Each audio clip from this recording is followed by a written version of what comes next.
Hi everyone. Can you guys hear me all right? Everything's looking good. How you all doing? For everyone who's either in the chat or watching this after the live, thank you so much for joining me here. I'm Phil Rice. This is the Phil Rice YouTube channel. And yeah, I'm just jumping on to say hi, what's happening? And yeah, we'll just talk about a bunch of stuff. I got some things to do. But I've got to say, far out, man. These last couple of months have been pretty wild, especially this last couple of weeks, actually. It's been some very challenging situations arise. And yeah, let's try that. Maybe that'll sound a bit better. So yeah, it's been pretty full on, and not just for myself, but for quite a few people. This is a time of year, August, September, when we've had in my personal situation, we have many birthdays. We've also had a number of loved ones pass on at this time of year. Now, we're also reaching the end of winter. We've kind of crossed that at the equinox, and the day is going to be getting longer, which is lovely. So we're definitely in spring right now. All the trees are sprouting and the flowers are blooming and all these types of things. But there's still been this, all of these challenging situations have been arising. And I've been talking to a number of people. People are launching projects. They've been essentially approached by people for various things, and they've been challenging, confronting. And things that were plans that were made did not work out for various reasons. And yeah, it's been really interesting, but it's been very challenging, to be fair. And I think it's great in the sense that, these are these pressure type situations that essentially stress test these practices that we engage in. If we can find ways to right ourselves, to recalibrate ourselves and bring ourselves back into sort of equilibrium and these types of things, it's a good thing. We can try these things out under load and go, okay, right, I'm in a situation here. I've got some skills. Let's put them to the test. So yeah, how's everyone going? Let me know in the chat, please, if you can hear me all good. I'm streaming to Facebook as well, and so I'm trying something a bit different today. Let me know if you can hear me, if you can see me, and all those types of things. I appreciate that. Where's my banners? Welcome, everybody. Thank you so much for joining. Just here for a bit of a hangout. Got a cup of tea. Sitting here, it's actually looking like it's going to be a beautiful day today. Sun's out, thank goodness. We've had some pretty wild weather. It's been, and I think part of these challenging situations, you can't help but not attribute it somewhat to the change of season. That the air pressure has changed. It was cold the other day. Now it's warm, and it was really windy, and now it's a little stiller. And these kinds of things can affect people's temperament and their composure. Now, as far as the causes go that resulted in the strange, challenging situations that have been arising en masse in people in my immediate circle, we could try and flesh that out, but essentially, it kind of feels like, it was about a week ago I was saying to some friends, man, it feels like we've just gotten over a big hump, and everyone's like, yeah, thank goodness that's done with. And then this last week, oh man, you wouldn't believe it. On yesterday, I got a message from my friend because I've been having trouble accessing my website. And it turns out that the website's been hacked and brought down. The same with my email. So my info@philrice.co.nz email is currently down. So them's the breaks, right? All right, let's do a bit of housekeeping here. So first of all, I don't want to call it housekeeping. I want to say, let's bring that over there. I want to say a big thanks to Violet Flame Studios for sponsoring this month's live streaming software. The team at Violet Flame, hard working. They're working all sorts of funky hours to get these various projects launched and up and going.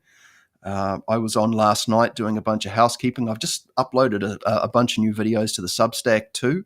They'll be available on the Substack before YouTube. YouTube's scheduled out over the next bunch of days. Substack, I just put them up. So there's a little bit of an incentive. But I was on doing a bunch of admin-y kind of work for the channel. And the team at Violet Flame are in the studio going hard, making stuff, doing stuff. There's so much going on, guys, behind the scene. And so, when you see something emerge, whether it's something I share or something that Violet Flame are sharing, there's no small amount of effort that goes into creating these things. And so please go check out their website if you are interested, violetflamestudios.co.nz. That's the central sort of hub for all the updates. And of course, the Kickstarter was launched last week. And you can find the game that's coming out on Steam. It's not steam.com. I think I got that wrong. It's kickstarter.com. But if you go to search Steam, maybe I'll fix that right now. Maybe we'll fix that one up right now.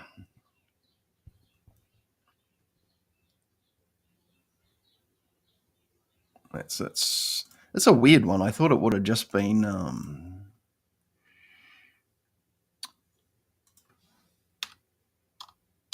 store dot where is it?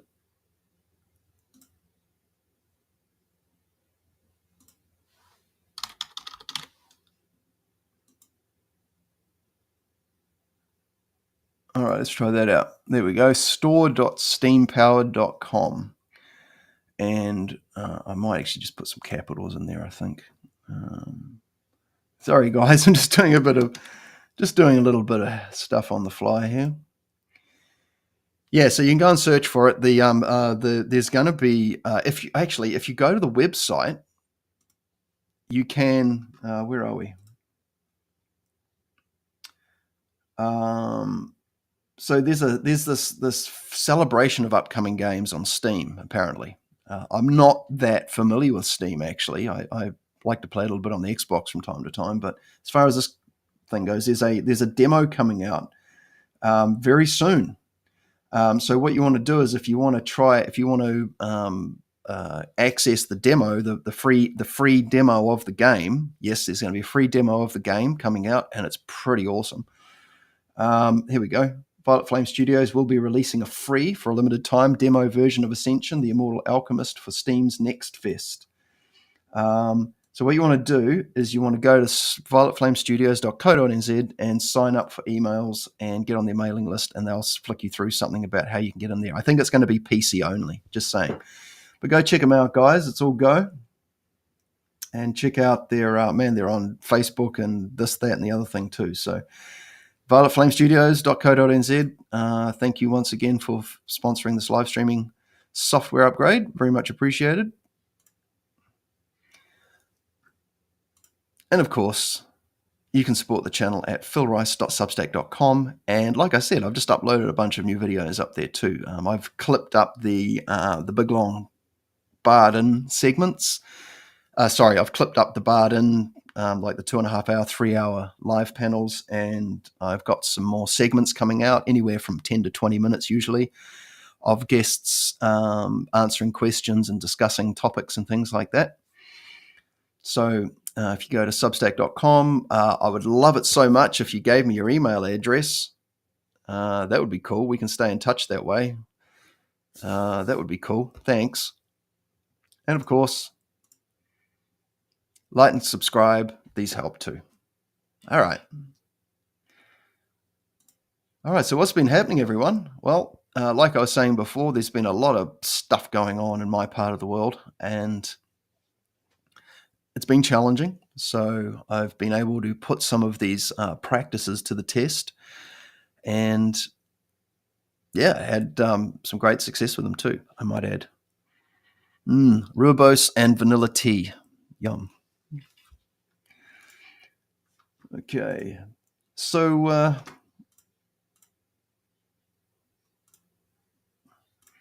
yes. Some of you may have noticed that there was no episodes of The Bard Inn on the weekend. I made a short video just to say that there wouldn't be the episodes. I planned them.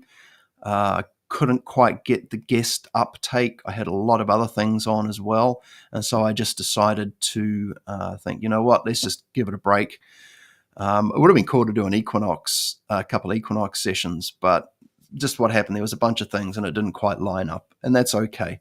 But there's still plenty of footage to chop up and share for the benefit of the community. So I'll throw that up. Like I said, there's a bunch of new videos up there today, and I'll carry on clipping those. I just want to say too, for those of you who aren't aware, video editing takes some time. It's good fun, I got to say. There's a great new app that you can get called CapCut.com. At CapCut.com, you can download it or use the web-based one. It's very cool. It's free as well, which is great. Looking forward to having to play with the pro features at some point, because my friend got the pro version of CapCut, and I have to say, man, you can do some cool stuff on that. It's all about sort of jacking up the production value and the aesthetics of the videos. You know, I like visually appealing interactions. So, looking forward to having a bit more of a play with CapCut. But yeah, please go check out the Substack, philrice.substack.com, and you can see that I've put some new videos up there.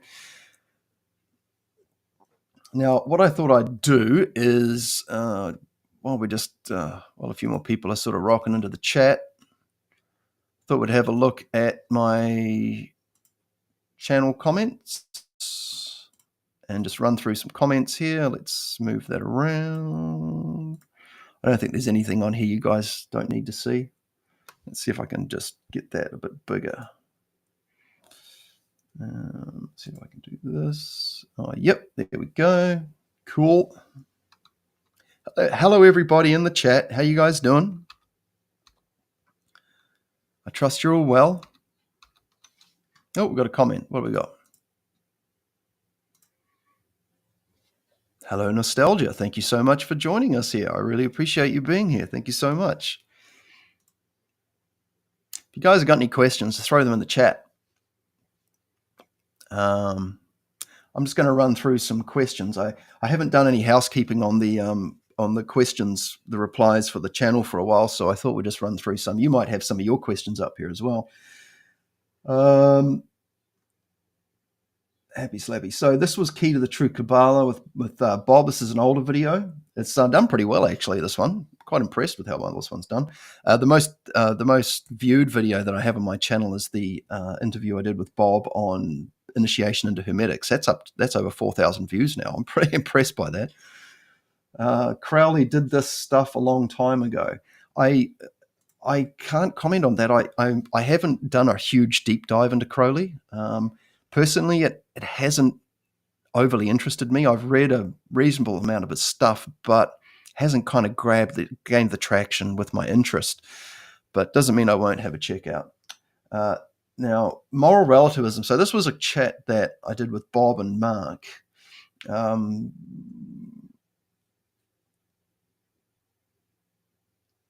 And this was a great talk to listen to. So MJYG4, man, that's an interesting username.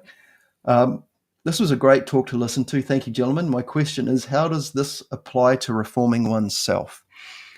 Now, so one of the reasons I brought up moral relativism to Bob and Mark in the group chat that we have is that I heard it come up on the Critical Drinkers YouTube channel. If you haven't discovered the Critical Drinker and you like listening to erudite and well sort of articulated explanation of films, games, and these types of things, he's truly an exceptional speaker on these topics. And he brought up the topic because there's been a lot of controversy recently over this TV series called The Acolyte, which is a Star Wars based television show. And anyway, but the reason I brought this up with Bob and Mark is that the Critical Drinker dropped something that you don't really hear too often in the public sort of vernacular, if you will. Like you don't hear the words, so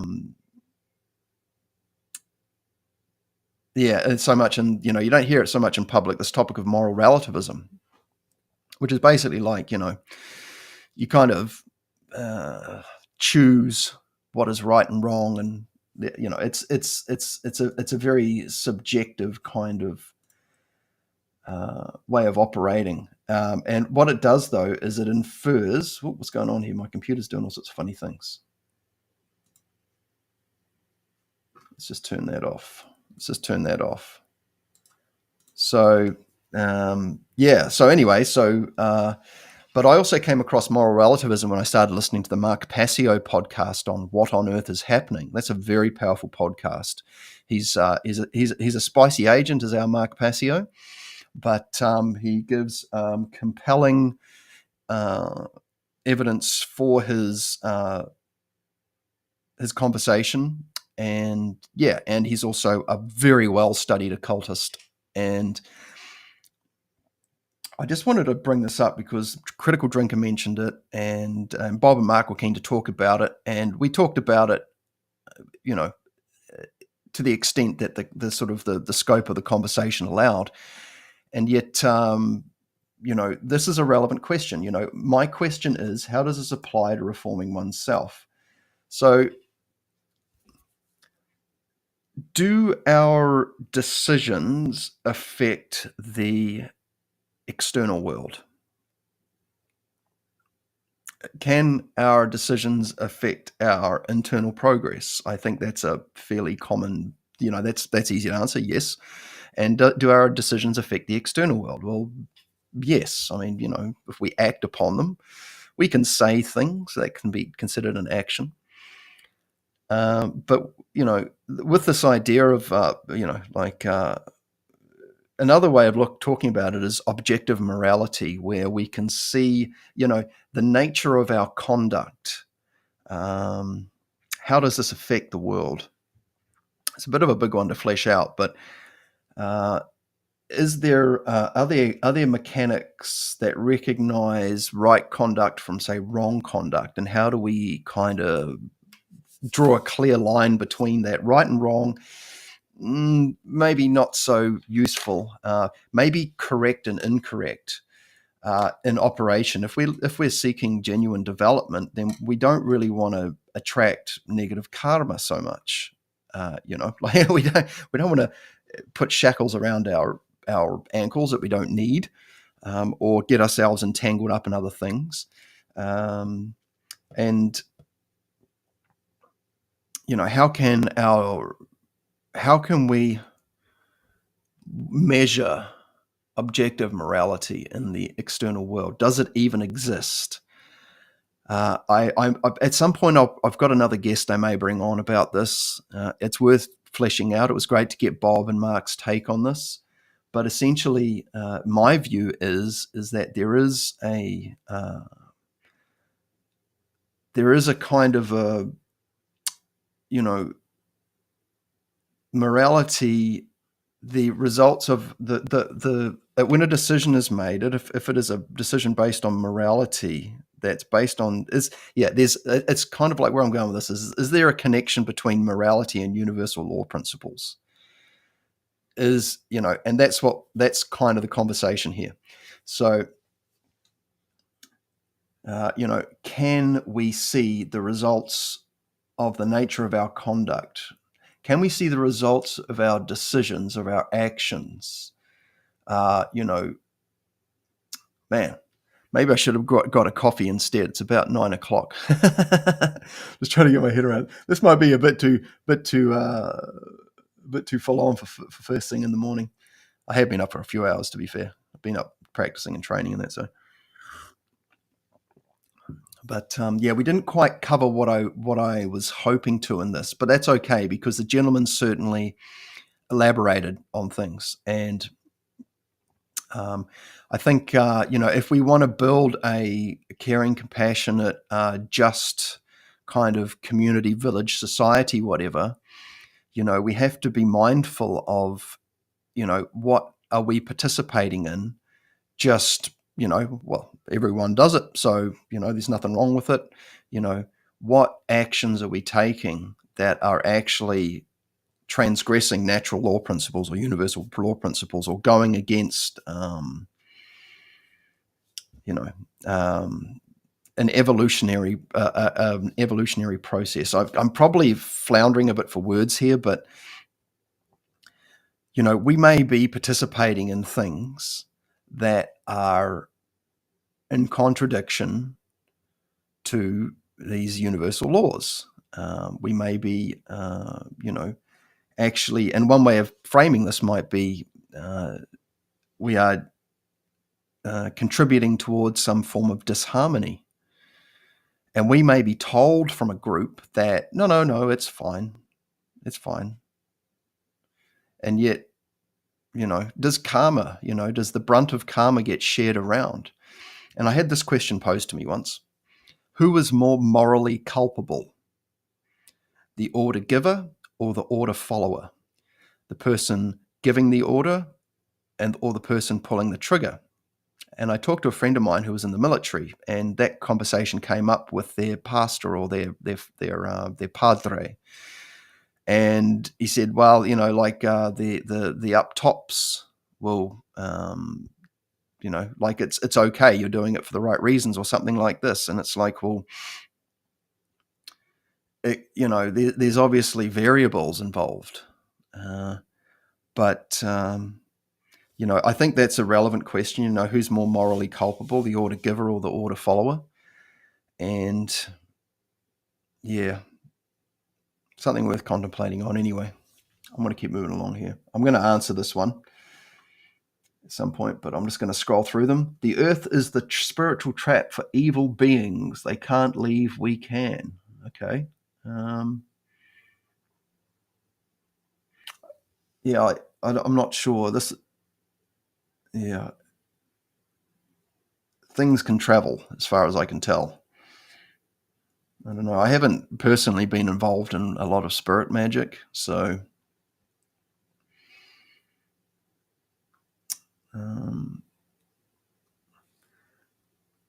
this is from my music video that I made. That's sounds a bit like King Weed. Sorry, bro, never heard of King Weed, but cool. Might have to check him out. But all of that should be way simpler now with the sun frequency ascension. Okay.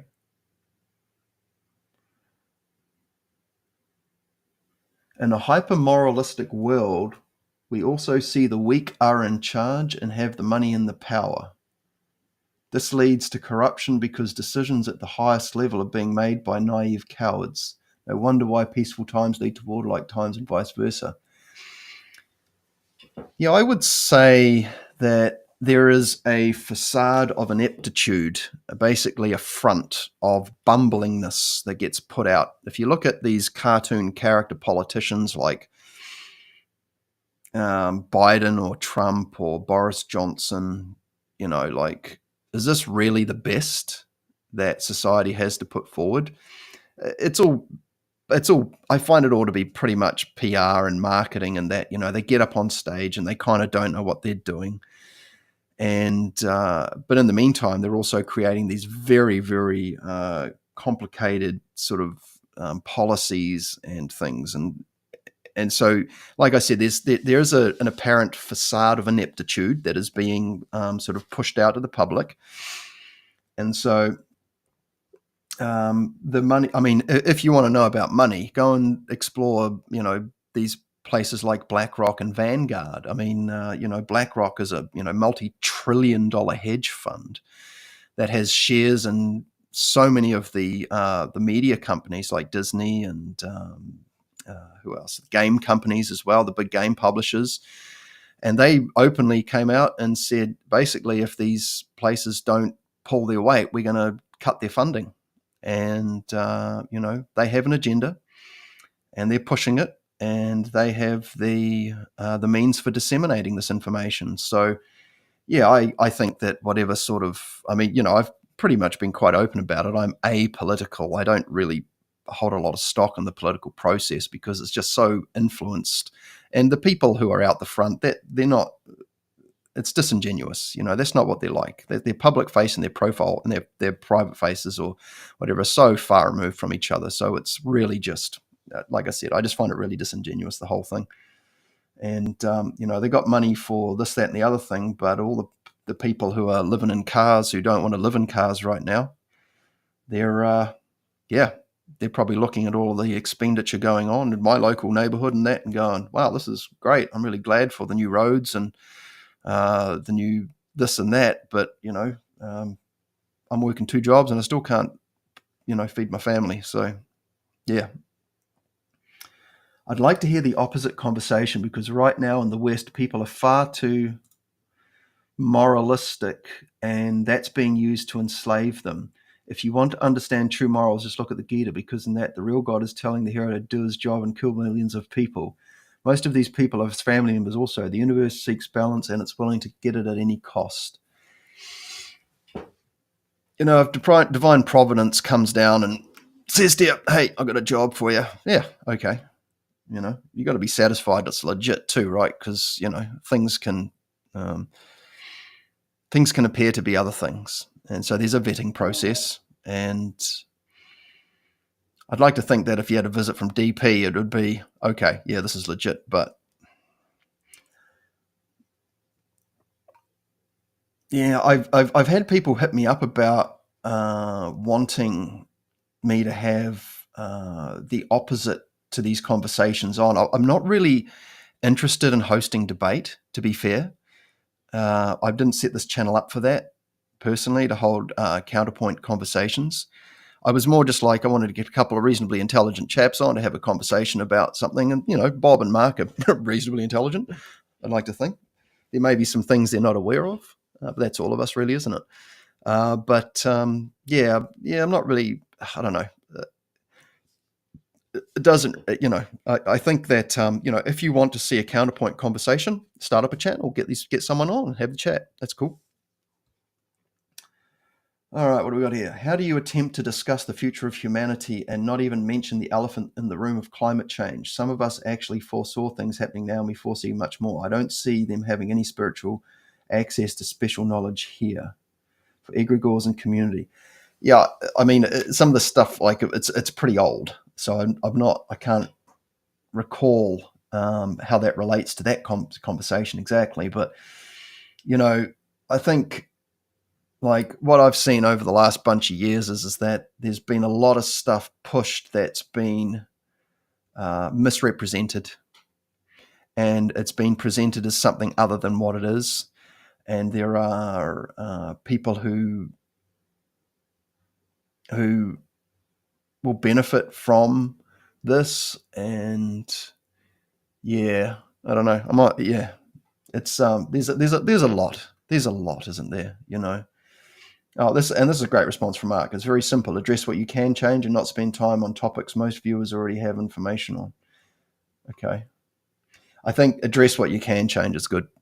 It's easy to get overwhelmed and get caught up in things.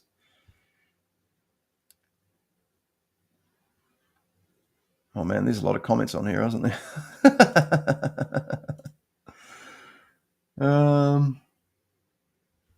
I can't read more for some reason. Oh, there we go. Sorry, I missed this. Interesting timing. And this evening, I came across a quote from Yeats about his beliefs.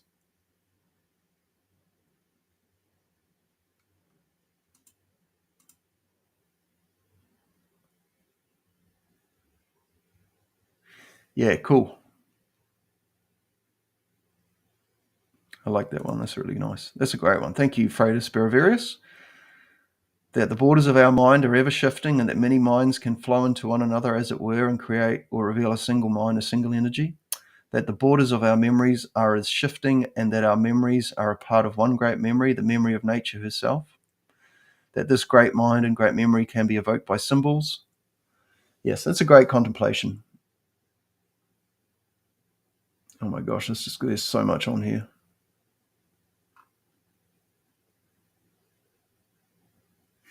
Okay.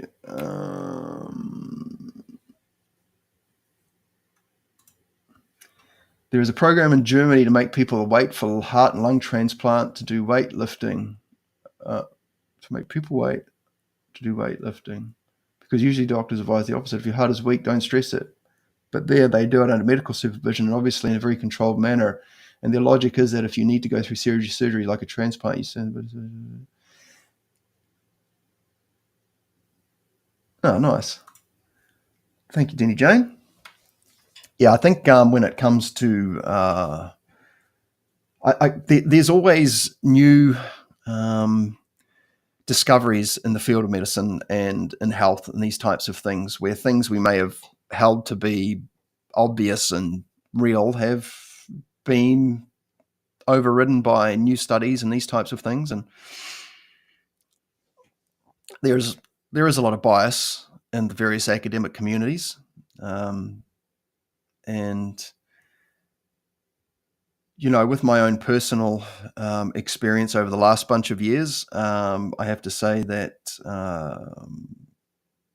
my trust in the establishment of medicine and the authority of that has been greatly shaken by first-hand experience with people I know who have went through the treatment that was sort of pushed upon them, and not really that happy about that. But if what this is saying is essentially stay in good shape. Stay in good shape, guys, especially if you're doing these practices. I've got to say, like getting into strength training, man, that's really jacked up the results. Not many people speak about clearing the bowels, must be the bowels, but that can also be quite important, ideally daily. I'm guessing that's the bowels. Yeah, I have a friend who does regular colonic hydrotherapy, where they get a pipe shoved up their butt and they get it rinsed out, and and that can remove a lot of unhelpful materials. I think we are carrying around things that we don't need, and there's ways of doing that. There's physical matter in the body, physical materials. Like we've got things stored in our body that can be removed, and doing fasts is a good way of cleaning the body out, detoxes. Yeah, this one with Martin was quite popular. 3 hours. Woo, man. Looking forward to part 2, 3, 4, 5, 6. What? Yep. No, that's all good.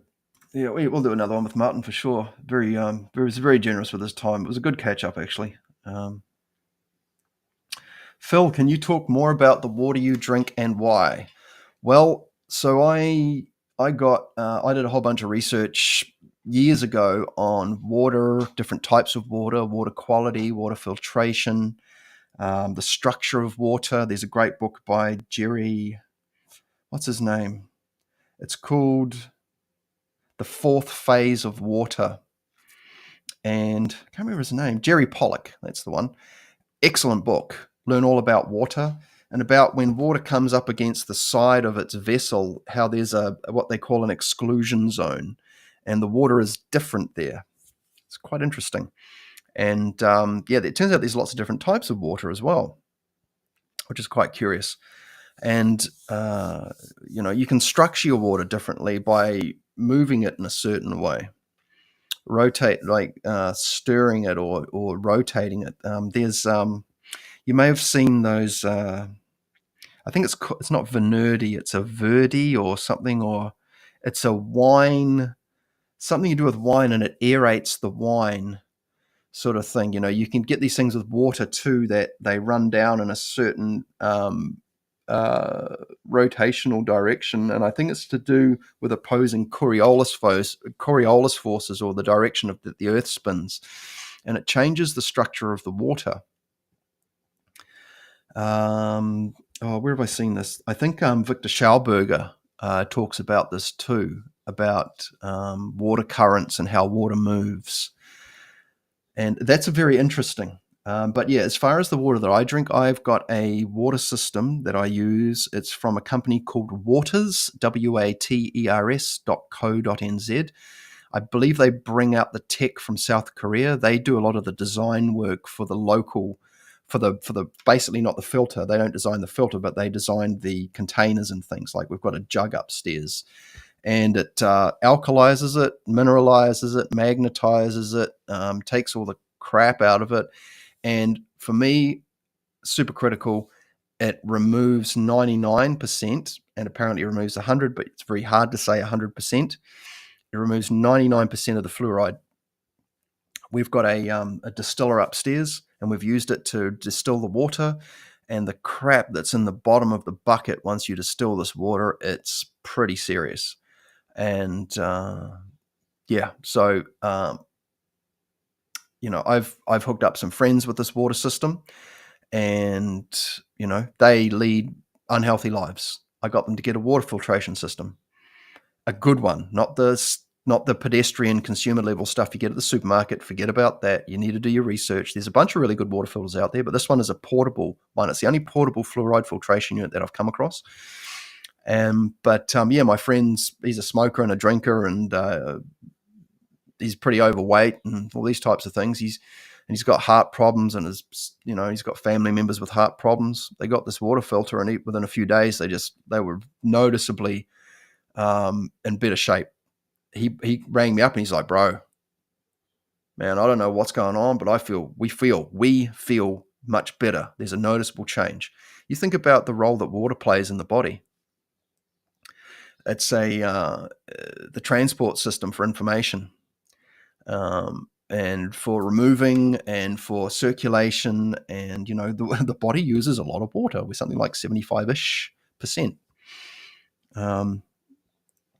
So, water's pretty critical. Now, if you're drinking, have you noticed like, beer is like 97 or 98% water, but it doesn't hydrate you, right? If anything, you get the dry eyes, don't you? But you're always going for a whiz. It's flushing it out. It's not, I think the term is bioavailable, but essentially, like, you can be filling yourself drinking water and actually dehydrating yourself, because it can't use it, because it's actually trying to get it out of your system. It might take a little bit.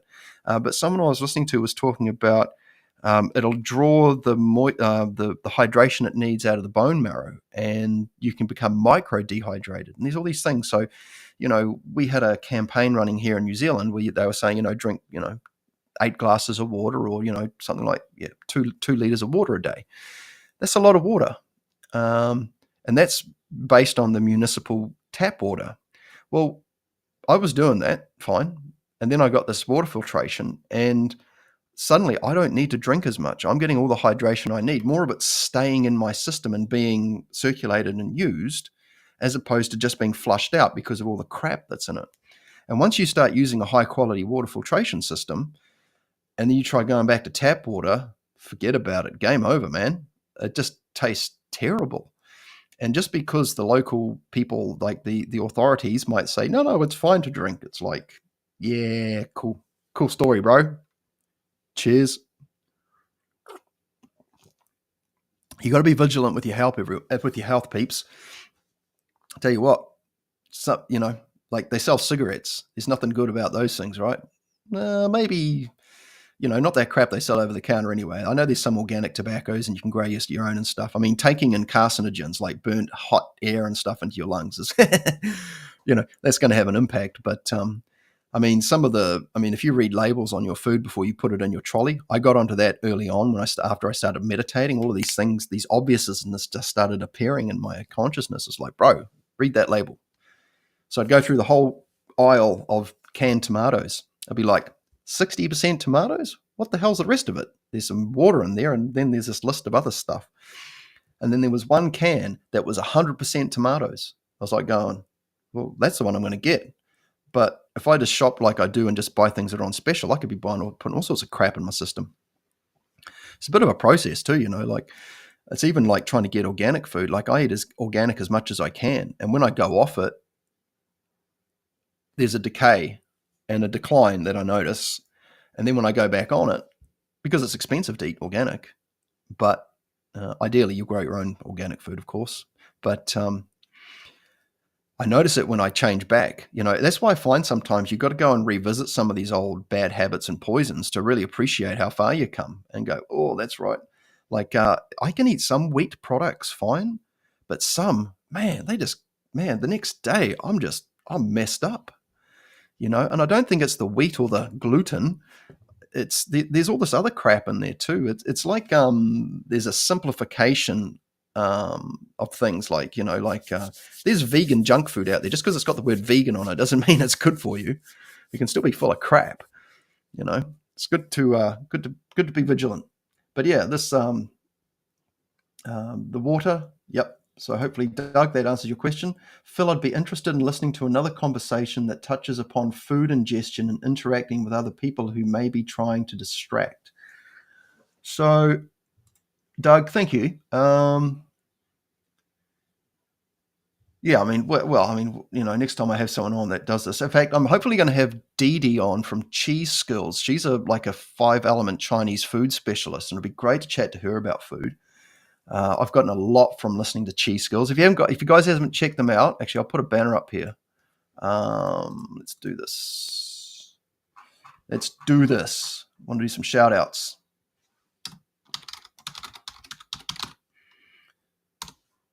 Okay. So check out cheeseskills.com. Armand and Dee Dee. They're I know Armand is an ex-student, or is a student of, Mark Rasmus. And heard him on the Bardin podcast, and I'll be having them on sometime in the near future as well. Doing just like a one-on-one type thing. But they're also got a great YouTube channel, and they got heaps of good stuff in there. So if you're getting into the sort of like the Fa Jin, Tai Chi type stuff, you want to go check out Cheese Skills. Armand is very generous, just like Mark is actually. But as far as food for myself goes, listening to another conversation that touches upon food ingestion and interacting with other people who might be trying to distract. So we talked about this in one of the bar-ins, and that was, what do you do when you're at a table with lots of people and they're distracting you and you can't focus on the conscious intake of food?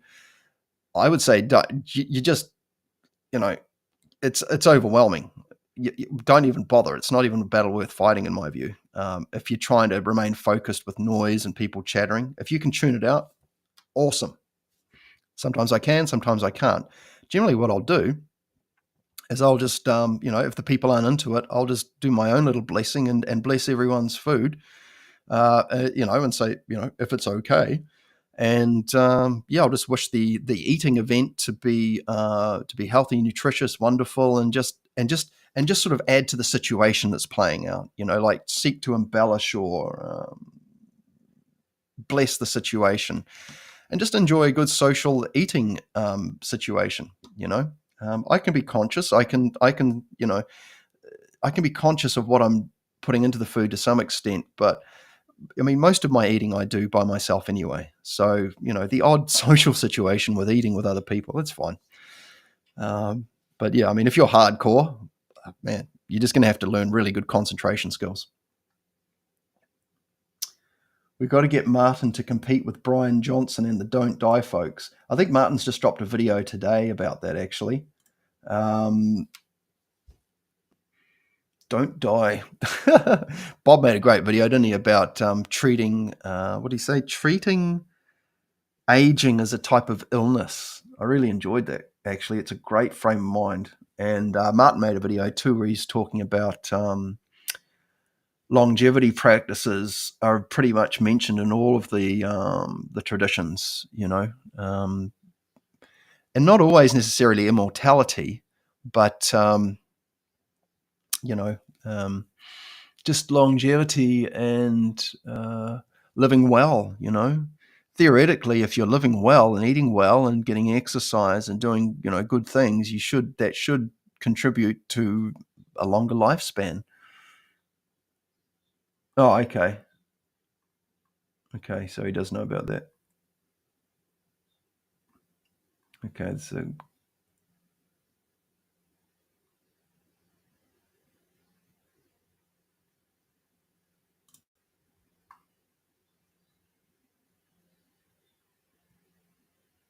Okay, I think these are ones that I didn't reply to. There are the. Oh yeah, no, okay, sweet as. Yep, okay, that's heaps. All right, that's enough of that. Yeah, there's a bunch on there that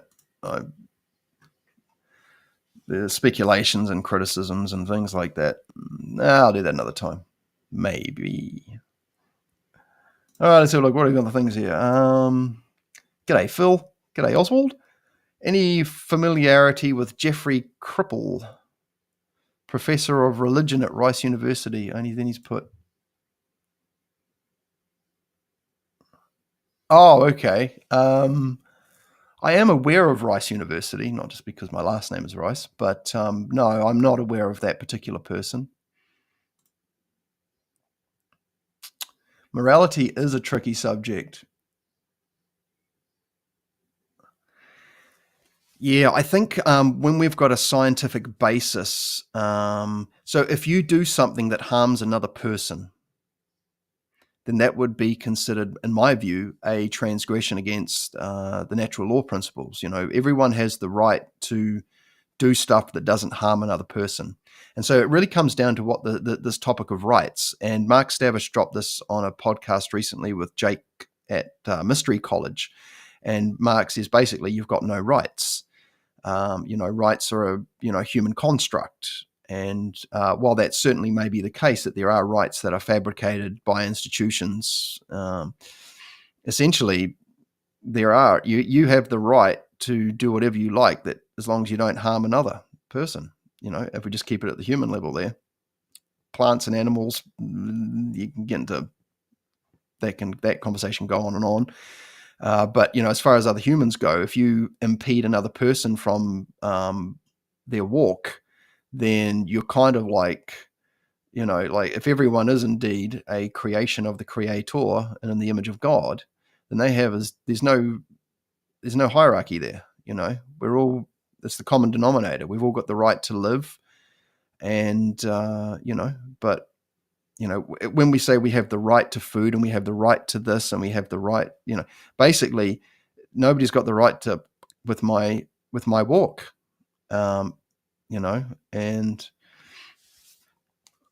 this is my take on it anyway. And like I said, my understanding of this was largely born from listening to Mark Passio from What on Earth is Happening. So let's give the bro a shout out too while I'm here.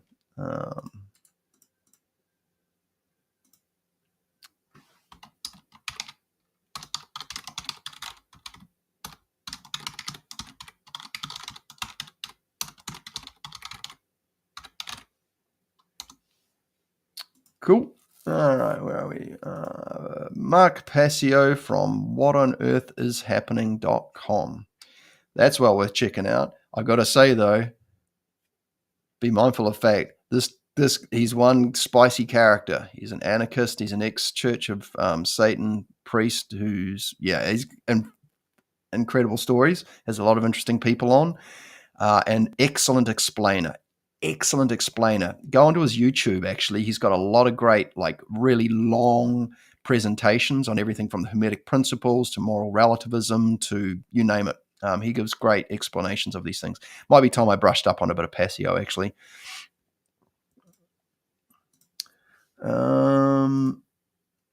I would stay subscribed if this channel was just Phil Rice and Mark Stavis shooting the shit every day. Thanks, man. Yeah, Stavish is great, and I actually like Mark. There's some things we might have slightly different views on, which is fine. But generally speaking, he makes a lot of sense in what he's saying. I actually really enjoy his presentations that he gives to, through the Institute for Hermetic Studies and that. He's really cool to listen to as far as being inspiring on your journey goes. He draws a lot. He's just from so many things. He's very well versed. He certainly does have some strong opinions, and that's okay. Anyone that comes on the show, that's their opinion. So that's fine. But Mark's great. And that's why I've had a few conversations with him and Bob, those two together, pretty cool. I was really pleased to be able to get those two guys together because, they both bring their own sort of unique depth of experience to the conversation. I was born in the first city in the USA to fluoridate the water supply.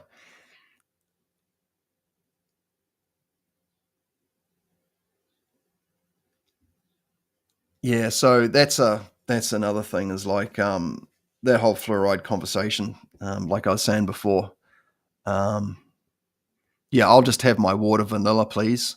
I'll have it straight out of the thing. I know that there's got to be some treatment if you're going to use if you're going to have a circulation system of clearing it and that.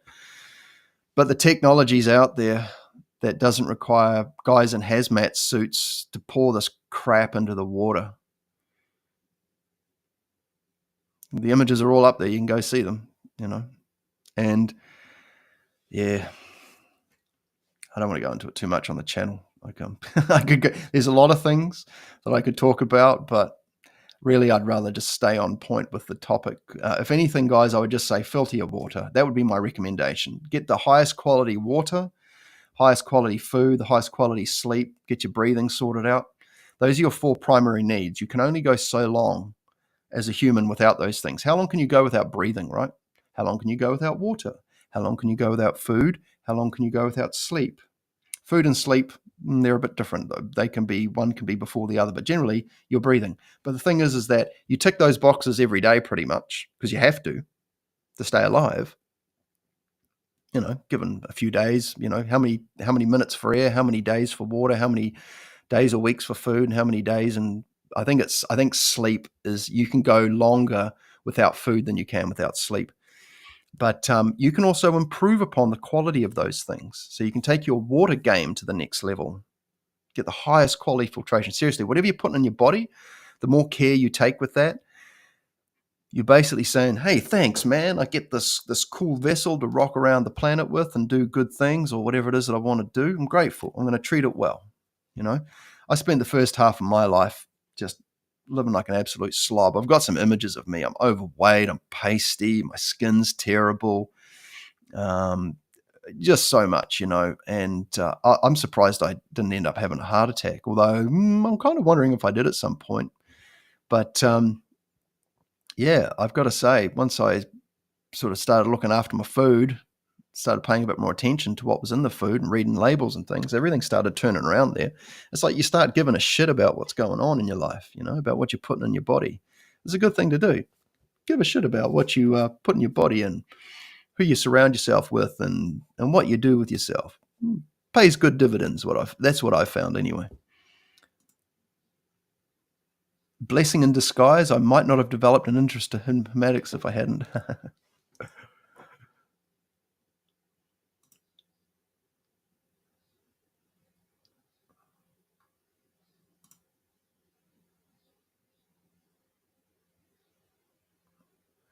Yeah, I've heard this too, actually.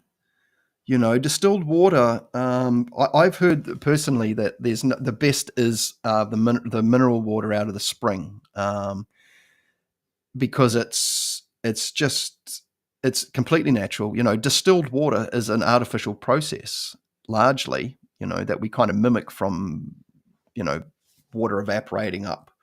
And as it evaporates, all the hard materials drop away.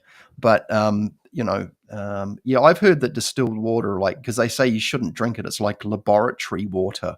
I mean, I remember at school how the science teacher got a test tube and then put some oxygen up and some hydrogen, and then got a little lighter and put it up there and pop, a little bang, and then there was all this condensation, and there he made some water. And but he said, "Oh, you can't drink it because it doesn't have all the stuff and it can cause you problems." And I'm like, honestly, the crap that passes for drinkable water, it's like anytime I hear the establishment say something, I've got to go check it out for myself. That's just who I am now, though. I can't help it. I'll put my tinfoil hat on. I quite happily wear it. Where is it? Oh, I haven't got it here right now.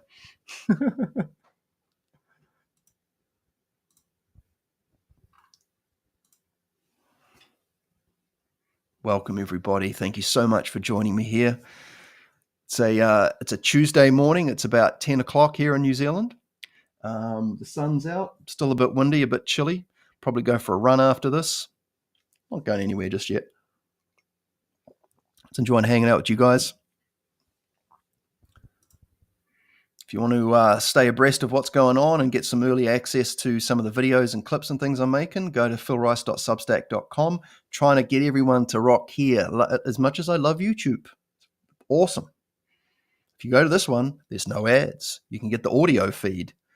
You can turn your phone off. You know what I'm saying?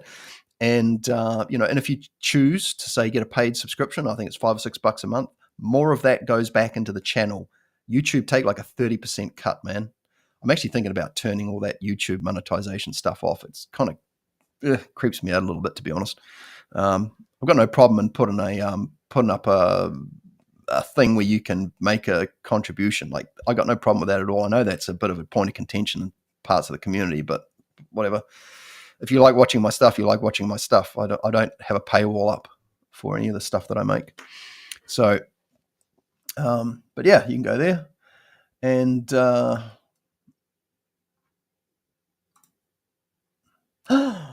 it's the lovely Heather. Hello, Heather. Welcome, sis. Great to see you. Thanks for joining us here. Always a pleasure.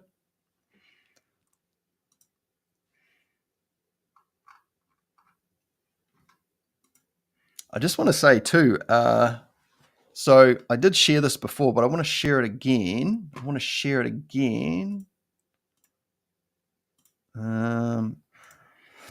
Still trying to figure out this thing. All right, I know I do this a bit, but there's a reason I'm bringing it up. And so I just want to give up another plug to Violet Flame, because they're branching out a little bit. They're obviously a game studio, but they're a digital design studio as well. So if you have a look at all of the stuff on this page here, they have designed everything on here themselves, all the images, the logos, these things here. This is all basically made from scratch. And so they have they offer services for creating bespoke and unique items. So if you're building a website or a YouTube page or whatever it is, you can get hold of them, Violet Flame Studios at gmail.com, and say, hey, I'm building up a social media presence, or I want to refresh my site or whatever. And I got to say, I've seen the bro operate, man. He can make stuff real fast. So time will not be an issue. And if it is, he's super professional. So he'll let you know. But the stuff that he makes, like, he's a top tier operator. The bro lives just over the hill.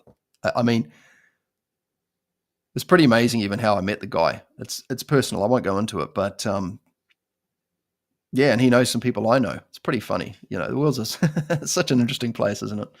But yeah, anyway, like I said, if you go to the website, they've got a go sign up for their email, because they're going to be dropping a free demo of the game for a limited time soon. But you've got to be on the email list. And the Kickstarter's live too, so you can go to Kickstarter. But yeah, but even if you want some symbols or a logo made, you want a logo, like they made my Barred In logo for me, which is slick as, man. And yeah, so if you need some work done, go check them out. They're very, very capable. Okay, another comment. What do we got? Yes. Oh, wonderful. One of the cool things about this is that, I see a lot of community. Oh, hang on.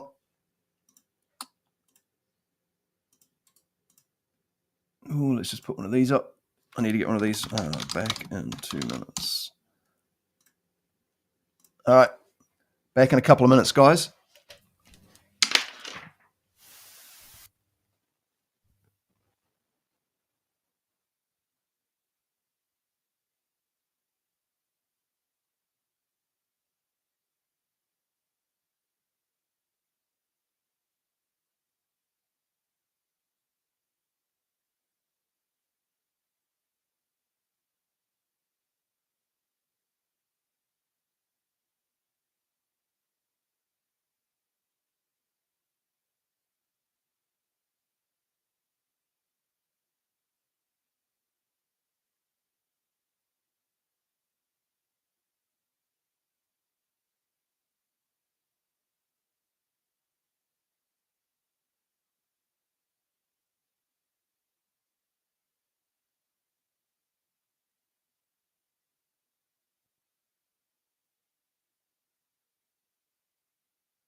Thank you, everyone.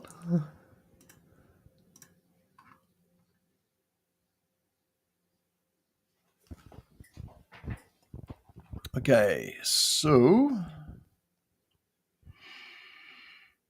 yeah, I just wanted to say, I'm kind of built. I've got how many subs is it now? It must be 650-ish subs on my YouTube channel. But that doesn't really translate to this live community that I interact with a lot. Big numbers. I heard a great sort of description of subs and things like that on YouTube. It's essentially vanity metrics. it's like a Wang measuring, like some kind of pseudo social yardstick or something like this, or like a personal yardstick of check it out, I got 650. It's funny, actually. I've got a cousin who's got a YouTube channel. He's got close to like 3 million subs, and I saw my auntie, his mum. She does a Monday volunteer at one of the local charity boutiques,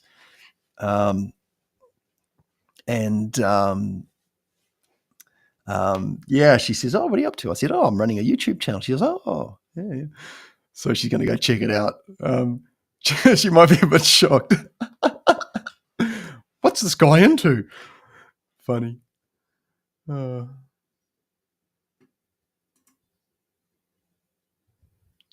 go Heather. All right. Yeah, that's it, man. I tell you what, it's actually, I've actually really enjoyed watching this channel grow. I haven't had too many sort of sourpusses on. I guess what it is that I kind of just sort of, I don't really engage sort of conflict on here. I've done a lot of conflict stuff over the years, and a lot of it's just stuff that goes nowhere and whatever. But watching things grow is so fun, just like a garden, man. And yeah, I'm grateful to all you guys, and thanks to everyone who's subscribed, liked, shared, commented, signed up for the Substack. I really want to do some more stuff on Substack, and then drip feed it over to YouTube, sort of nudge people over to the alternative platforms. They may not always be saints, but right now they are kind of more saintlier than, say, YouTube, surveillance/censorship platform. Well done, Heather. You're doing well, sis. Oh man, you see, when I get comments like this, you're a smooth talker, aren't you, Heather? Eh? Thank you. I really appreciate that, sis. That's really nice. I actually got that from one of my guests who I had on as well. They said, "Oh man, bro, you're real, you're real nice to hang out with," and that. And I was really, that's really nice. I'm really grateful for that kind of feedback. Lets me know and makes me feel like I'm on the right track with this.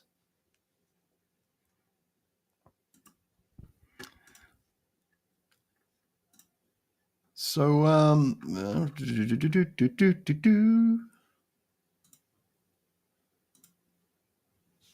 okay.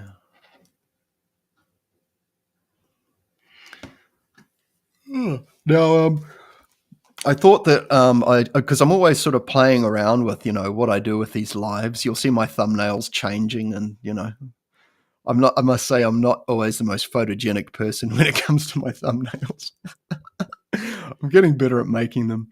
I think one thing I really enjoyed about learning about the live streaming and the video editing is getting the presentation right. Because I mean, if I turn these lights off, right,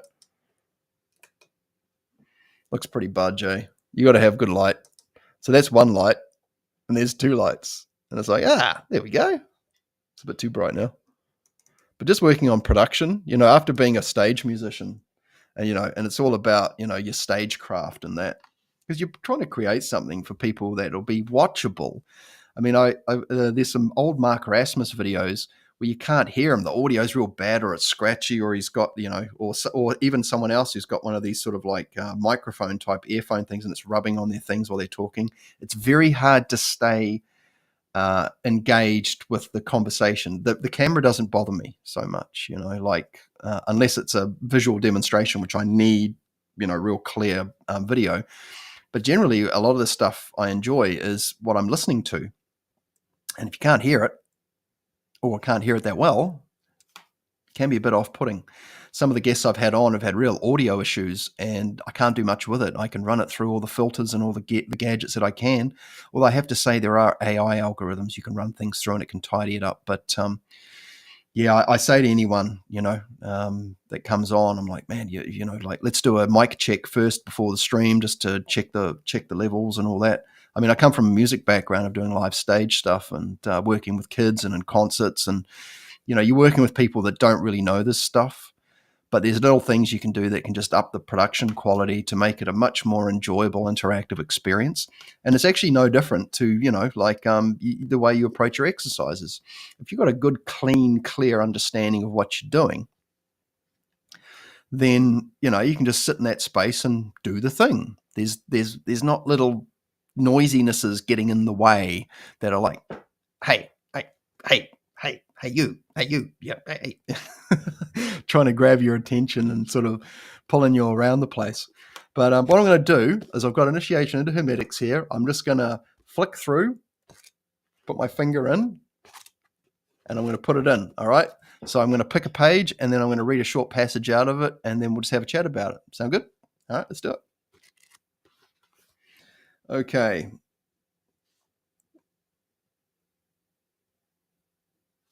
All right, here we go. Okay, so we've come on to page 111. Dun, dun, dun. That's pretty cool, right?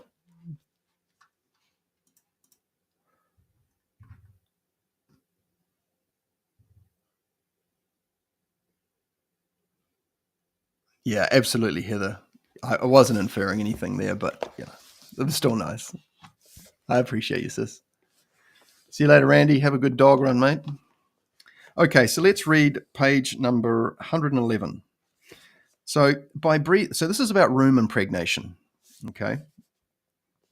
So by breathing through the lungs and pores of your body, you inhale vital energy. With the power of your imagination, press this vital energy into your whole body to the point that it radiates dynamically.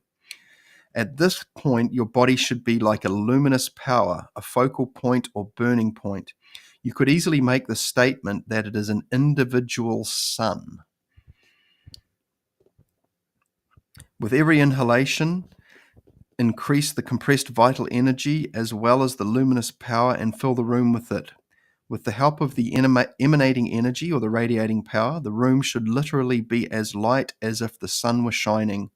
It is possible through repeated and continued exercises to illuminate a dark room or a room at night to such a degree that the objects in the room can be seen well, not only by the practicing student but also by the uninitiated, because the light of the vital energy can be materialized by this method into actual daylight, which in reality is only the practice of the power of the imagination.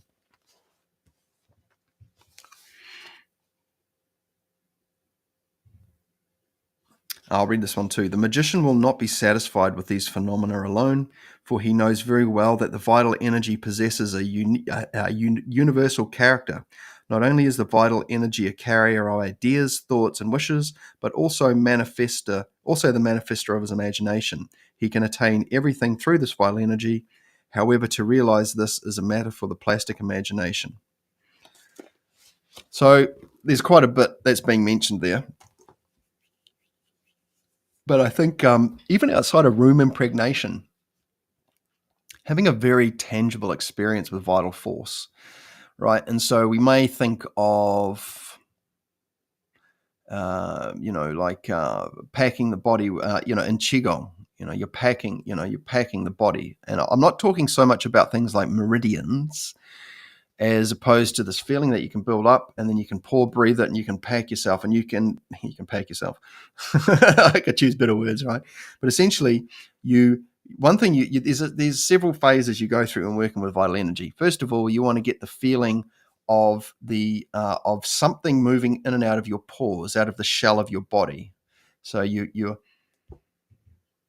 you're feeling the skin membrane, the membrane of the skin. You're feeling it. There's a piece of paper. Get a piece of paper for this. Here we go. So here's the membrane of the skin. So here's all the guts and all the stuff on the inside, and here's the outside world. So basically, you breathe in. Sorry, the other way. Breathe in, and then you breathe out, and you feel the vital force grab and move this, and you feel it. Just if you normal breathe, you can feel things when you breathe in. The sail gets contracted, and then when you breathe out, it inflates, or it pushes out, I should say. So you breathe in and then out. Just like if you had like a piece of rubber and you blew on it, it'd push it out. And if you breathed in, sucked in, it would pull it in. And so, so the first stage is to feel it. Okay. So you start practicing from head to toe, and a great way to connect the body is by treating your feet like suction cups and breathing in and out through your suction cups. And so, you're using your hands, you're building the ball, you're sucking the energy in through your feet. And so this connects your hands and feet. This is a very valuable part of the exercise. And then, of course, you start filling the body up. So you breathe in, but you don't breathe out. You're like, I can feel this retained tension, like I'm inflating a balloon. There's a tension present. This tension, once you've learned how to feel this energy or this feeling sensation moving in and out through the pores of your skin, right? You go, wow, there's something there. And maybe it's fresh and it's invigorating. But when you can breathe it in and retain it within the physical shell shape or the mental shape of the body, right, and not breathe it out or not exhale it or not vent it or discharge it, and then you breathe in again and you pack it in some more, and you're slowly starting to accumulate it. And so it starts filling up all the parts of your body. Okay, can I feel it in my fingers, and the top of my head, and my toes, and my chest, and my back, and my butt, everywhere, right? And so you start filling the body up with this thing. And then you might get to say 7 breaths and you feel full, like there's this tension in your body that's like, wow, and it's over time, it takes less effort to maintain it because you can have leakages. And what you'll notice is that, once you get used to the feeling of it moving in and out, then you feel the ability of being able to accumulate it. And then there's this ability to condense it even more. So you really start like intensifying it. So this is when you apply your will to it, essentially, and you're able to use your mind to so there's compression, and then there's this kind of condensing that happens where you can intensify it. It becomes really vibrant and alive the more you do it. And that's why we do the packing, is because you get a really satisfying sense of, there's something going on here, and it's something else. And then, of course, after your 7 breaths or your 9 breaths, whatever you do, then you exhale the breathing. So you breathe in, but you are discharging it. So you're doing the opposite. Rather than breathing in and just not breathing out, like you can still breathe out, like that, but you're not expelling the built up tension. And so you start to build up this tension and you hold it, and then you hold it, and let it sit there and do its thing. You're almost force loading it and fusing a normal autonomic function, something that happens normally automatically. Now it's something that we've taken control of, and we're essentially condensing it into our body, into our shell, and the whole body takes benefit from this. We can get specific as well, where we can specify organs and body parts and areas.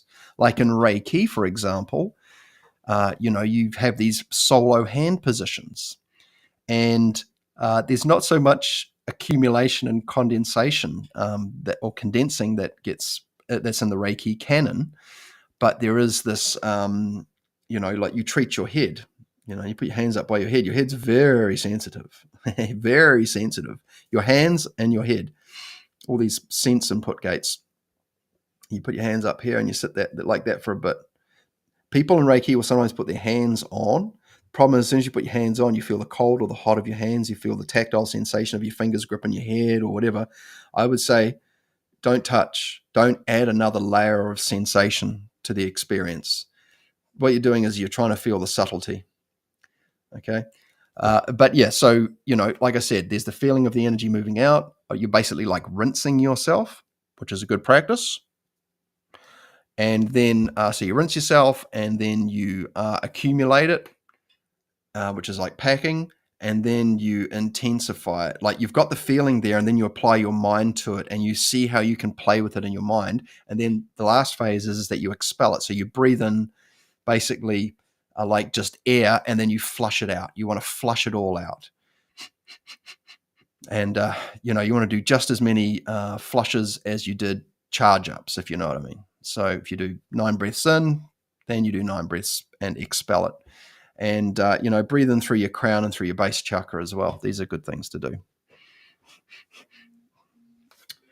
So now if you go down the road of taking things even further, and I would recommend, if you're getting into this process, I would recommend, in fact, let's bring this up.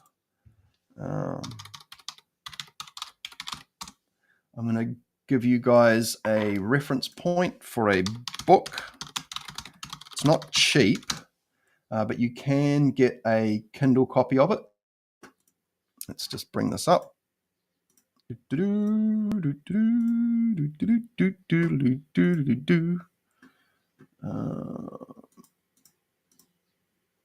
Okay. Oh, what's going on here? What happened? Let's try this out. So this book is written by Mark Rasmus and Jake Sen from Mystery College, our mate Jake, a friend of the chat, the Phil Rice channel. Hopefully we'll get Jake and Mark on at some point. But this book here, Backdoor into Hermetics, this book is just packed with treasure, man. It's, and like how much for the Kindle? Like $20. I think that's, it doesn't say what the currency is though. So, oh no, it might be listed as New Zealand. It might recognize that. Yeah, it does say New Zealand. But yeah, it doesn't. Yeah, I'm not sure. But anyway, I've got a copy of this on Kindle and it's an excellent book. There are so many other ways of doing the same exercises in here, but Mark brings in Qigong and Tai Chi. One thing he talks about, and this is the bone marrow washing. So, what we were talking about before with, breathing in and out, accumulating it, condensing it, intensifying it. Basically, you can do that with your bones as well. And you do this washing of the bones and you force the energy in and out and you wash it out. And it's very noticeable. It's a very cool exercise. It's one of my favorites. And then, of course, you have this packing of the bones and you're boiling the vital force into your bones. And you only do this at the beginning of the day, okay, or just before practice, because you need to use this energy up. Otherwise, you'll overheat and you might get a bit irritable. I have done this and I have noticed it. Even with what Barden puts in his book, you need to flush it out. Once you've charged yourself up, then you just need to basically discharge the surplus. You've taken in what you need for the, and if you need to, you can do it again later in the day.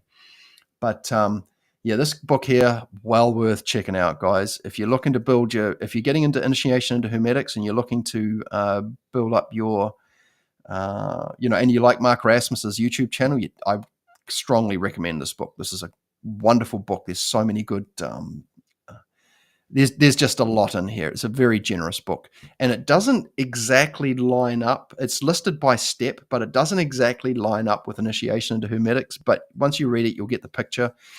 And, Mark's one of the great explainers that we have access to at this time. And, if you're just getting into this work, you couldn't have picked a better time. We have some of the best teachers. We've got the best materials to ensure success. So you start having spiritual experiences. to improve your life and the lives of those around you, turning them into things that are usable on your path of service, if that's what you choose. If you're doing well and leading a really, high quality life, that can pass on to others.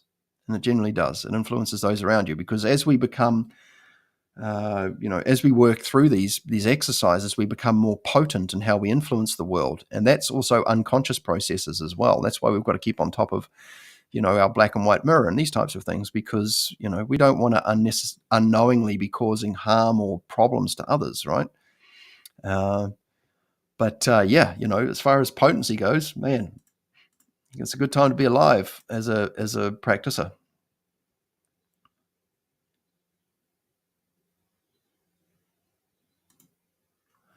So, for the past few years, I've been able to get into a meditative state where with my eyes closed, I see incredible bright light, like the sun shining, and I thought it was pineal biophotonics. Oh, there's a big word. So when you're training the mental body, so this is the way explained to me. Like when I recede right back into the observer, it feels like I'm in the center of my skull, which could be the pineal gland. Apparently, the pineal gland has rods and cones of a slightly different sort, and much like our eyes do. And this is this thing that we're training. There's a fleshy, meaty, physical part to it. There's also an astral and a mental and essentially an akashic template component and a non-dual-like component to it as well, these layers. And what we're doing is that we're training ourselves to make use of it. But first we've got to locate it. And so we go, so this is what it's like when I haven't got all these other things going on. We're basically separating the soup of our experience into neat little piles and going, okay, well, that's outside noise. This is inside noise. There's a good starting point. And then, of course, you have the, okay, well, what of the inside experience can I start defabricating and pulling apart the layers off? Well, there's my intention. I actually don't want to intend. I just want to sit and watch. So you become the watcher.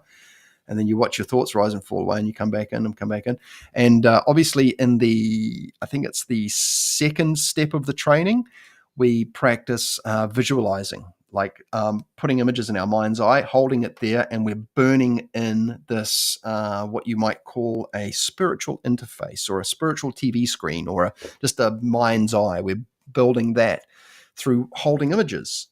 And holding them for as long as we can, although the book gives guidelines for this, but basically it says, hold an image for 5 minutes, unbreakable, that's when that's the proficiency marker for that skill. Is once you can do that, right, move on to the next one. But yeah, imagining light, right? You can paint the walls of your mind with a white paint. You can put all your focus onto a single point and start breathing into it, and you'll get this little amorphous blob start to appear. Because what you want is to intentionally create images in your mind's eye. You know how you if you blink at a light bulb, right? And you close your eyes, you'll get these light phantoms that'll stick around. Or if you blink at the sun, you'll get a light phantom. You can learn to generate those yourself by basically taking, because you got to remember, light, like non-dual light, as it manifests down here on the physical plane, light is everywhere.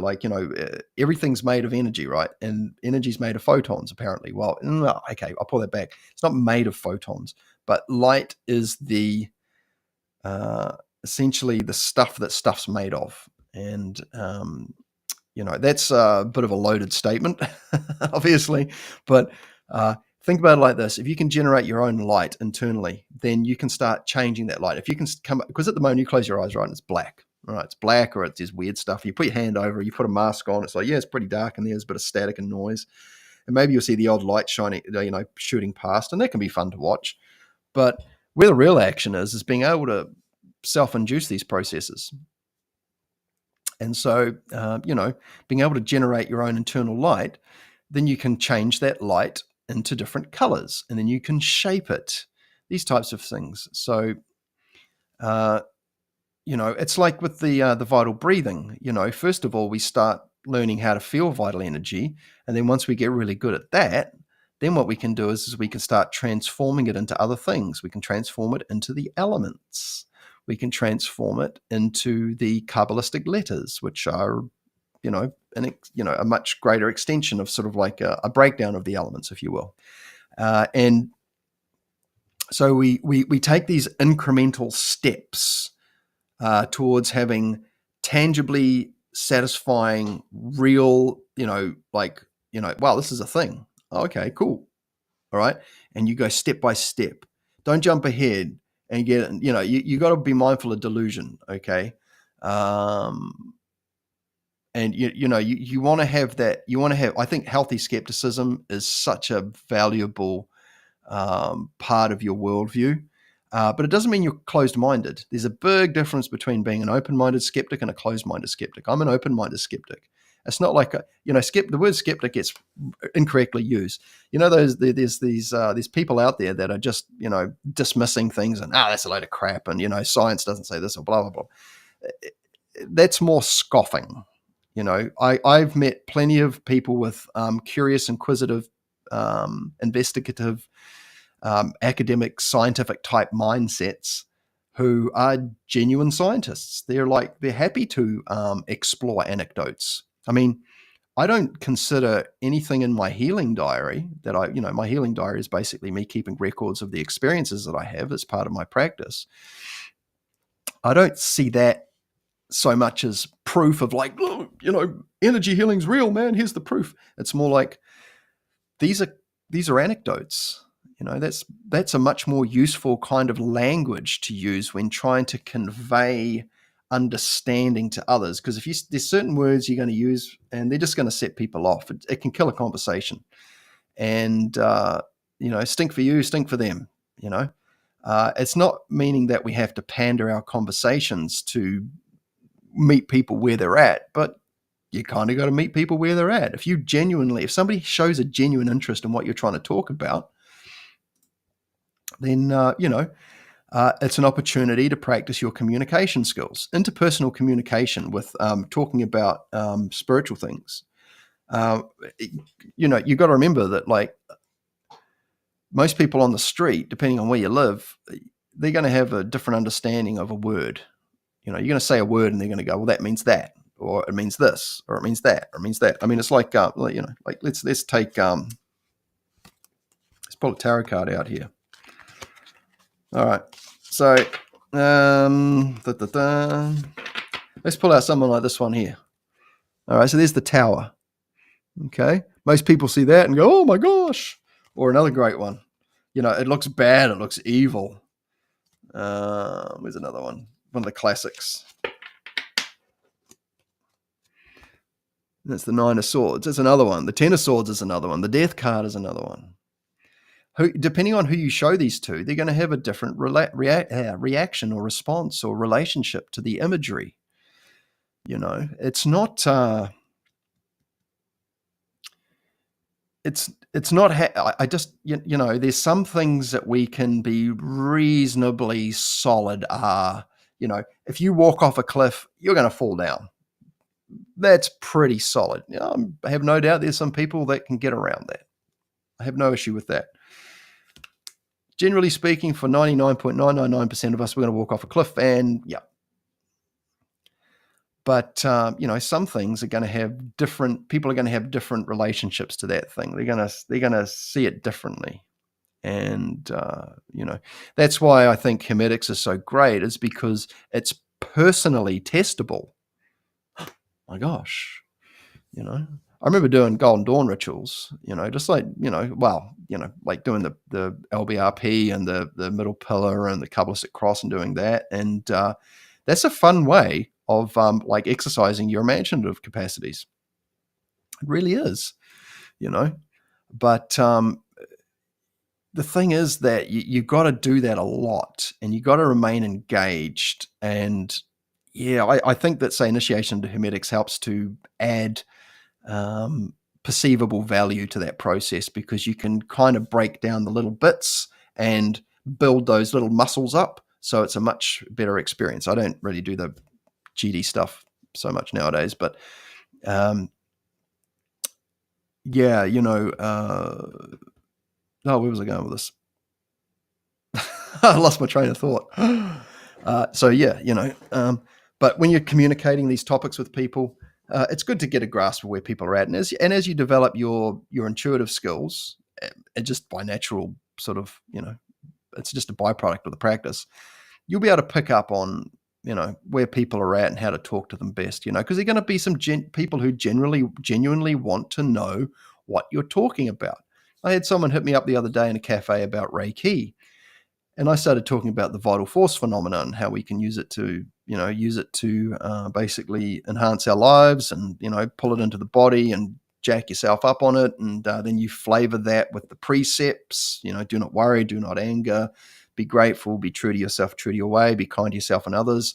And that essentially flavors your astral body. And you just start radiating out stillness and peacefulness because haven't got all these other things. You haven't got all these tensions, because there's the precepts are essentially types of release. And if you really meditate on them, so if you build a ball around yourself, like you use a bit of Mark Rasmussen, a bit of Franz Baden, you build the ball and you put a ball of energy around yourself and you thicken it up and you squish it. So you're like feeling it, like it's almost pushing on your body, and you feel the tension of inside your body pushing out a little bit, like you're in a swimming pool kind of thing. And then you put those precepts in there, or even just if you just fill your body up with it. Do not anger. Am I angry about something? Even a little bit. And you zero in and you go, oh, I'm going to give myself the order of not being angry. And it's a release, and you get these precepts act as a kind of have a cascading effect. But you've got to know how to meditate on the precepts. It's one thing to say it, and you can just do things by repetition over and over again, and over time it'll bleed in and soak into the subconscious. But you can do it consciously as well by going, okay, the first Reiki precept is, the first one technically is just for today, which is like, don't worry about tomorrow, don't worry about yesterday, just for this moment right now, just for today. That takes a load off. But do not anger. What is that? What is our relationship to that word? So, but I talked to this chap in the cafe and I was talking to him about Reiki, and I had my head in metaphysics land. I was doing a whole bunch of journaling on Hermetics and Kabbalah. And I kind of came at it from a Hermeticist point of view. And I think he just looked at me and he goes, I really don't know what you're talking about. And I thought, right, I want to be able to talk to someone on the street about this. And so if I was going to approach it again, I'd be saying, well, you've probably heard all these stories about this energy floating around, and you try to find something that they can relate to. And you go, well, it turns out that you can actually have a pretty satisfying kind of interaction with that if you're taught right. And you can use it for health benefits. You see all the people, we have we have a growing Chinese community and Asian community here in my hometown. And there's more people out there doing Qigong and Tai Chi and yoga and these types of things. And so I'll bring it down to that. And I'll say Qigong or Tai Chi. And most people have heard of Tai Chi. We can mention acupuncture. And you just got to find that junction point of familiar language. And so anytime I start a conversation with someone, or if I sit down to do my emails, or I sit down to do a thing, I do what Barden says in his book. He says, right, when you move on to the next task, you fully do that thing. Whatever you were doing before, you leave it there. You put a clear line of separation between what you were doing and what you are doing now. And that includes conversations. So if I'm talking to one person about one thing, and then I start a new conversation with another person, between those 2 points, I'll just do a reset, clear the desktop, and then be fully present, because sometimes things will bleed over. Just like, I used to teach kids guitar, right? I had one kid that would come to me.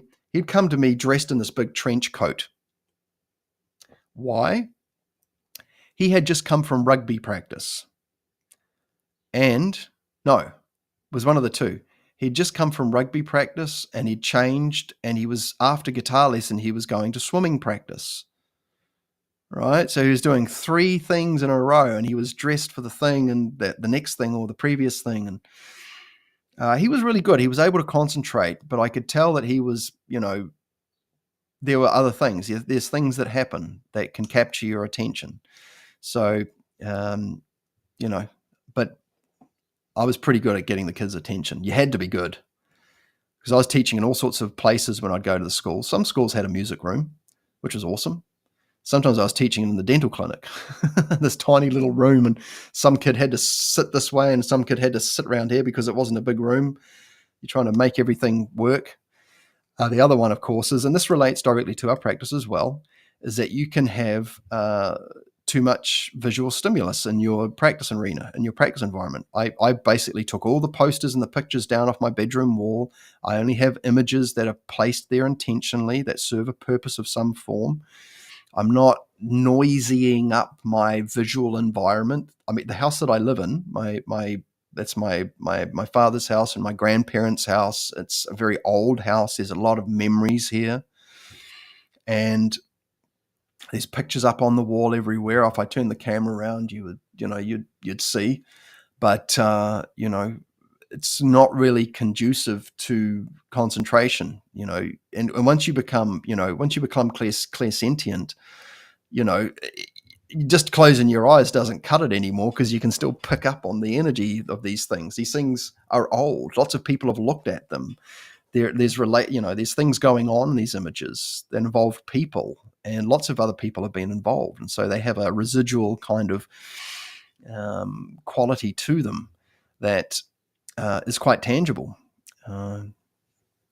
But what I was saying about the teaching or the learning environment or the training environment is that when I was teaching kids in the school library, there's all these books around with big, colourful covers, and there's posters on the walls and all this. There's activity in it as well.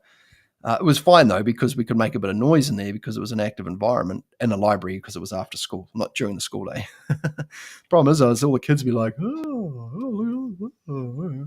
hey, kids, I'm over here. Same in my training room. Like I used to have a beautiful studio. Actually, would you guys like to see my? I've got some images of my old teaching studio. I'll pull up for you fellas there. Phil, we don't want to see it. Oh, too bad. You don't see it anyway. Let's see here. Where are we?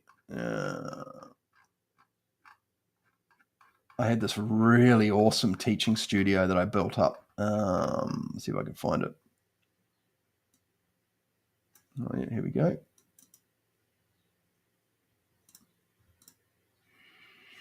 Okay, check this out. So this was actually a proper sound studio. Like, this is one room of two. The other one was the booth, which I used to teach in. And this is, let's see, where are we? Window. Why isn't that not coming up? There we go. Let's try that.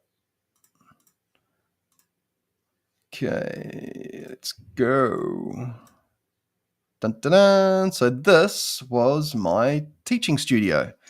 So here was my bass that I taught with and I jammed with. I never really bought myself a super flash bass, but this one was plenty functional. It was a good Ibanez one. This was my sort of hollow body, was it a 335 copy? I think it was a 335 copy. It was a skinny body one anyway. And that was a really fun guitar. It was a cheap one, but it was still really fun to play.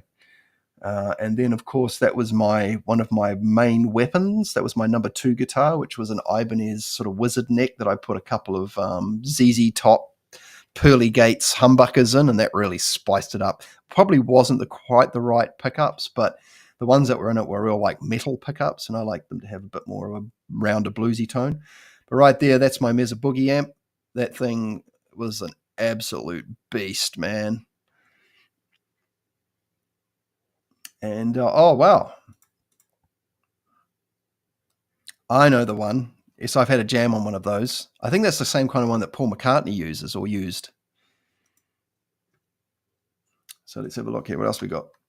So here's another angle here. So you can see my drum kit in the corner here. I had a beautiful Tama drum kit. Really love Tama kit. And that was great. I had a big whiteboard. I had a really good setup, actually. Those sound tiles, even though they're quite spread out, they were very effective. And sound tiles can be great, guys. Foam sound, acoustic foam. You want to get flame-proof ones if you get it, if you get them, because the flame-proof ones, obviously, yeah. But yeah, these sound tiles are really good. The guy said, "Look, you don't need to put them up like fill the whole wall. You just need to put them up a bit strategically," and it works surprisingly well. These rooms echoed like you would not believe, even with the carpet. But once I put the tiles up, magic. But I used to have 4 kids in the room at a time on electric guitars and on basses. So there's the electric guitar amp on top and the bass amp underneath. And I'd have young kids and older kids in there, and we would I'd teach them, we'd teach them how to use earplugs and how to, tilt the amps back and how to how to jam responsibly. I have to say, teaching pairs and one-on-ones was fine, but the social aspect of music was really great because it got young kids, and this is almost like training a sort of like a clairsentience or an intuitive thing, because for those of you that have played in a band before, you'll notice that you develop a certain relationship with people in the band where you just kind of know what's going to happen. You gel, right? So they were learning about how to listen, because they had to not just listen to themselves, but they had to listen to each other, and they had to listen to me, and they had to listen to the music, like the beat that I was playing. So here's the other angle. Here's my beautiful drum kit and all my goodies in the corner there. So I was a pretty prolific teacher. I've taught in about 15 or 16 schools, but I've actually worked with probably well over 20, probably 25 schools. And I used to have a bunch of teachers working with me as well. So yeah, that was good fun. That's a good angle. But my Strata... Oh, I've got so many images of me playing. But yeah, I'm not going to self-indulge with that. I have to say, I learned a lot from being a guitar teacher. I took so many valuable... Oh, g'day, bro. Hey, Rockpo, what's up, man? Bro, you wanna jump on the stream for a bit? That's my good bro. Let me know. Just flick me a message on Messenger, bro, and I'll bring you in if you want. Come in for a chat.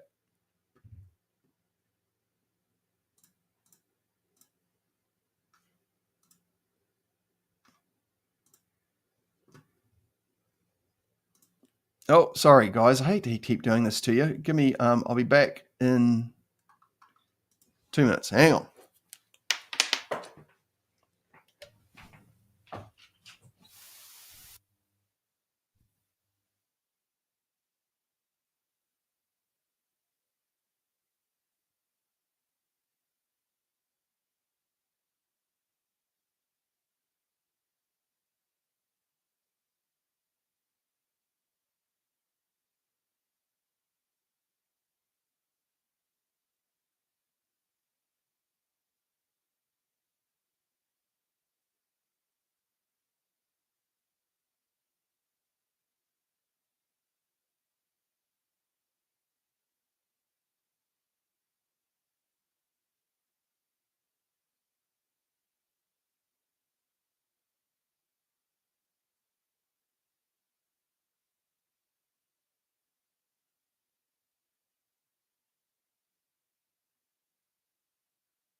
You're wonderfully patient. Thank you.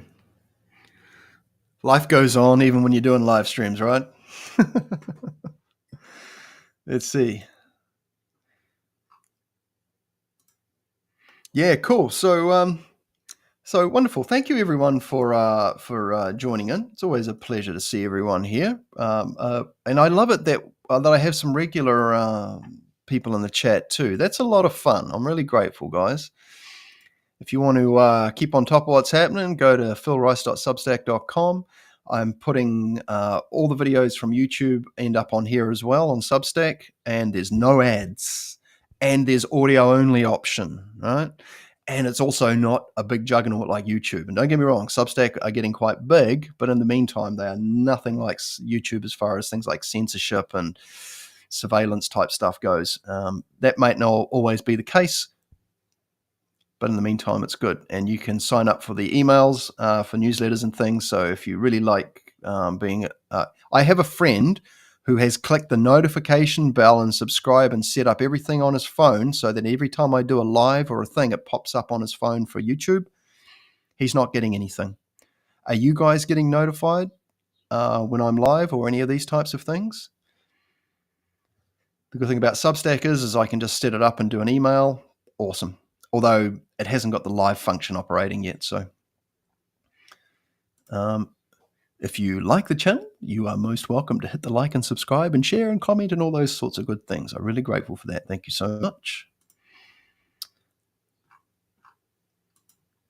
Okay.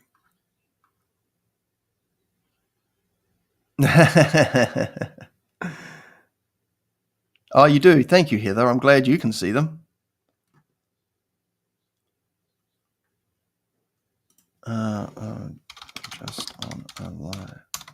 Just on a live. But as you know, but okay. Yeah, Aaron, if you're in there and you want to jump on, bro, just I'll send you an invite. My mate Aaron's in the good brother Aaron's in the chat. So if he's keen, we'll get him on. He's got a lot of great stuff to share. He's a martial artist and qigong practicer and health fitness dude, and yeah, just a really great guy. He's been a good friend and good mate. So he's been on the show before. So yeah, but this vital force impregnation, my gosh, what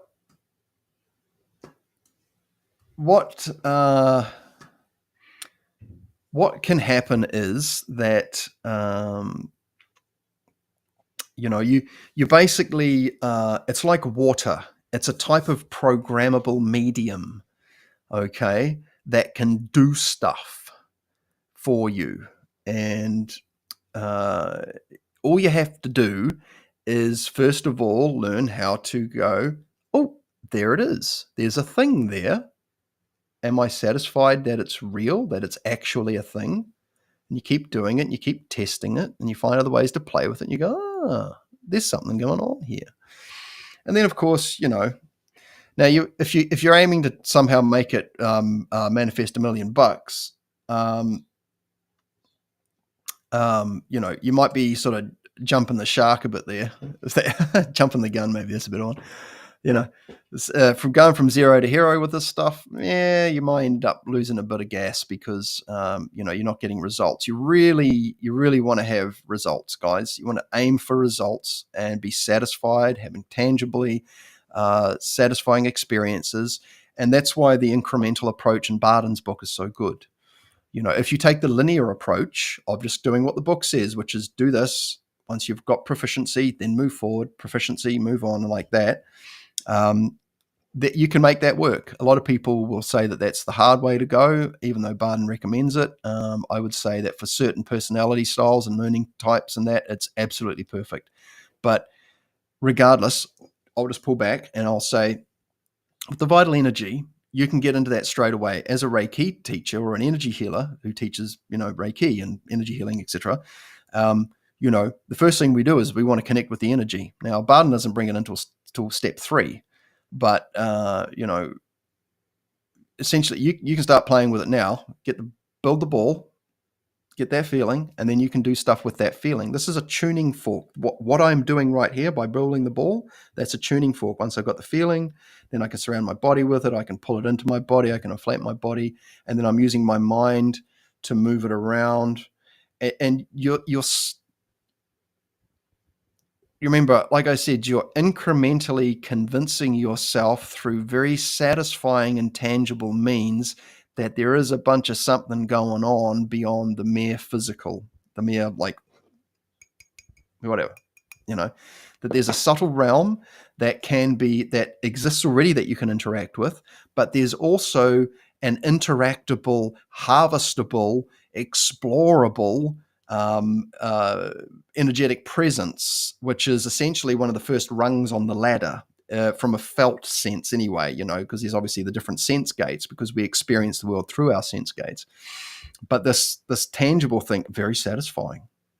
And generally speaking, everyone can do it. I would say a good 80, 90% of people can do it pretty quickly. Now, Here we go. Is the bro on, is he? Oh, yep, sweet, bro. Oh, yep, quick. Okay, thanks, Aaron. Sweet. No, so the bro's not coming on. So, yeah. So there's a bunch of something going on, and that's it, right? It's not like, I keep saying this. You can avoid delusion. You do not need to believe anything. We're talking about faith born of conviction here, not faith born of belief. And that word might mean different things to different people, but essentially, you're just going to work on the assumption that something's real. Now, sometimes you might have to do that, but in this case, you don't need to. You can go, somebody says, hey, there's a thing, it's real, and I can show you how to experience it directly for yourself. Direct personal experience. Here's a coaster. You can pass this to a person and they can go, oh yeah, this is real. This is why the partner training and the system of Qigong that Mark Rasmus teaches is so good, because, and why healing is such a great way. Like you're having an objective shared experience with another. So it's not just in your own personal world, which is fine too, but you're able to reinforce a subjective experience. You're able to externalize a subjective experience and share it with another, which can help to make it far more objective. And, and you're taking notes, okay? Really important, because if you don't get to catch up with people very often, you may only have a couple of friends that are cool to play with energetics and things. You want to write this stuff down so you can review it, and you can help to slowly reinforce and embed this developing new worldview of the actuality of the spiritual worlds, essentially. Now, or the energetic worlds, if we start off to be more technically correct. But this is why I think, for me, I found Franz Baden through Mark Rasmus, and I found Mark Rasmus through the guy that introduced me to empty force type stuff, and that, like 10 years ago, close to be 10 years next year. And I've been playing with this building the ball for a long time, thinking there must be something to this. And then I had someone explain it to me, and it just started kicking down doors like you wouldn't believe. Very satisfying. It's good to be satisfied that, what you're doing is going somewhere. So, guys, okay, I tell you what, unless anyone's got any more questions, I might end the stream shortly. So if you've got anything you want to ask or anything you want to put in there, throw it up. But yeah, it's been great to see you guys again. I trust there's been some value in this for you. Thank you for your questions and your comments, and that helps me, gives me a reference point of things to talk about. I mean, I can pick topics and talk about them, which I'm sure will be of value to people. But, when I won't say the students, but, say when you guys ask me a question, presuming that I'll know the answer, you kind of pull it through me in a way as well. And that's a really great practice. So I'm actually developing my teaching chops on this topical material because you don't really get, I was a reasonably good guitar teacher, a reasonably good guitar player, but I became a good guitar teacher by teaching. I already knew how to do it. I knew how to teach myself, but I had to figure out how to teach others. And so by me, practicing explaining things to people, I get better, and I'm grateful for you guys.